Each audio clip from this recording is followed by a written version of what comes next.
Gainsbourg លេងមែនទេណាបងប្អូនផ្អល់ពេញវបស្រីបយំមិញតែម្ដងបន្ទាប់ពីក្រុមហ៊ុន Gainsbourg ប្រកាស BA ថ្មីគឺជាក្រុមតារា K-pop កូរ៉េដែលមានឈ្មោះថាក្រុម Thriller ក្រុម Thriller បងប្អូនអូយបន្ទាប់ពីប្រកាសរួចភ្លាម fan របស់គាត់គឺផ្អើលពេញវបស្រីបតែម្ដងបងប្អូនគឺហូរកញ្ជ្រៀវស្រែកហូរកញ្ជ្រៀវពេញនឹងតែម្ដងនេះបានថាក្រុមហ៊ុនលំដាប់ពិភពលោកគឺយក BA លំដាប់ពិភពលោកមកដូចគ្នាដែរបងប្អូនក៏ខ្ញុំឃើញក៏រំភើបជាមួយដែរហើយណាមើលខ្ញុំអ្នកនៅកូរ៉េស្រាប់គឺខ្ញុំដឹងក្រុមនេះក៏មិនមែនធម្មតាដែរបងប្អូនហើយបើ fan របស់គាត់បានឃើញវីដេអូនេះហើយកុំភ្លេចចូល comment នៅក្រោមវីដេអូយើងផង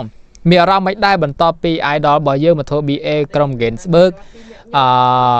មិនដែរ BA កាន់មកដល់ចិត្តផ្ទះរបស់យើងណាកាលមុន fan នៅខ្មែរ BA នៅidol នៅកូរ៉េអញ្ចឹងណាហ្នឹងហើយឥឡូវ idol